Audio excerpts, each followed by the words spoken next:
What's going on, 47-day peeps and my inner circle guys? My upper body loading day today. More kind of hypertrophy focused, lighter loads, a lot of volume packed in here, so perfect for you to do at home. And I'll walk you through the progressions and the variations if you don't have access to everything I did today. So start out, normal mobility, a lot of shoulder stuff, chest openers, just because my anterior shoulder and pecs are a little bit tight. Went through that, then 100 steel jacks. I typically do that on the upper body days because it does loosen up the chest and gets the arms primed for movement. Typically I'll go like half steel jacks, half jumping jacks, anything like that is fine.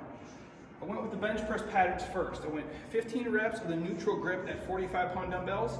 Then I took about a minute pause and I went 12 reps at 65s, slowed down on the eccentric for the normal kind of bench press. So when I say neutral grip, all I mean, you guys, when I come back flat, I pack the elbows real tight to the body, push up, and I slow the pattern down for all 15 reps. So it's kind of like a power movement from the bottom for all 15, then I go slow. I take the minute rest in between, then I pick up the 65-pound load, and against the normal, good push up, I slow the pattern down, let it stretch to the bottom for a split second, I shoot up quick, and I'm always slower on the eccentric, trying to get a stretch of the pecs at the very bottom.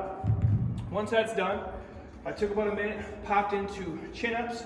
Now again, obviously if you guys don't have access to chin-ups, you can go a single arm row variation, a TRX row, inverted row, anything is fine. Any rowing pattern essentially will do the trick. So I went 15 chin-ups, more bicep heavy. So if you guys do want to go like a bent row, you could go with the underhand kind of supinated grip because it is more bicep heavy that way. Once all 15 chin-ups are done, I went with just a basic chest supported row. So when I go chest supported row for you guys, I grab 2 dumbbells. I went with the 45s, so again 15 reps, slow and controlled. I'm just going to show it with one, since that's what setup I have here. But basically what I do is I pack the chin tight on the bench. My chest is packed towards it, so again, there is no cheating here. So you guys essentially could do as heavy as you like because you can't cheat. The weight's gonna pull you down. So chin's packed tight, I'm locked in place. Imagine I have 2 dumbbells here. I squeeze, and then full extension. Squeeze, shoulder blades down and back, full extension for all 15 repetitions. So again, nothing complex, it's just you guys getting a good squeeze on the backside. Once that's done, I went with 4 sets of 15 of the TRX Tricep Extension. Now a lot of you guys are like, well Jeremy, I don't have TRX at home. What you can do if you have a bench is great, or if you're not that strong, a countertop or a higher setup. So if you have something like probably your countertop or even like the edge of your couch on the backside would work. It's the same exact movement. So when you're gonna go TRX Tricep Extension, it's a single joint pattern. So I'm hinging at the elbows. That's all that's happening. So again, my body is in a stiff line head to heel.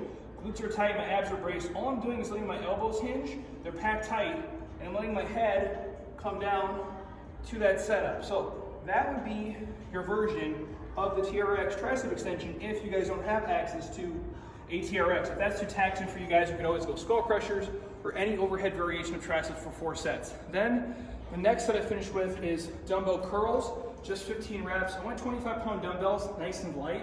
So again, just high volume control that mixed up between the supinated grip and the hammer grip. When superset it with the wide grip push-ups. Now why I went wide grip today, I go outside shoulder width and I actually have the wrist mobility to turn the palms out. If you guys can't, you can fist it or the normal grip is fine. But I do think you get a little extra variation and a little bit deeper stretch when I can take the hands and I point them basically to the walls of the room. I'm locked in place here, chest to the floor, all 15 repetitions, slow and controlled, again, with a wider grip as the hands point out. And then the last set, I finished with this awful dumbbell overhead press single arm finisher. So I went to 45-pound dumbbell, I start at 10, and I go back to 1.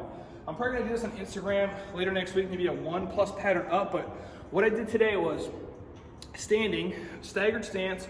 Again, all it does is take a little bit of the stress off the low back if you guys tend to sway or tilt at all. So nice staggered stance, left foot's in front, hands locked in place, all 10 repetitions on the right side. Then I switch, obviously stance, all 10 reps on the left side. Once that's done, immediately come back and go 9 reps on the right side. Then 9 on the left, 8, 8, 7, 7. And I did take a pause between the 7 and 6 because my breathing started to get super erratic and then I know my form is gonna suffer. So take the pauses as you need to. That's a high volume overhead pressing finisher. But again, if you guys have light loads at home, it's a great way to smoke the shoulders out.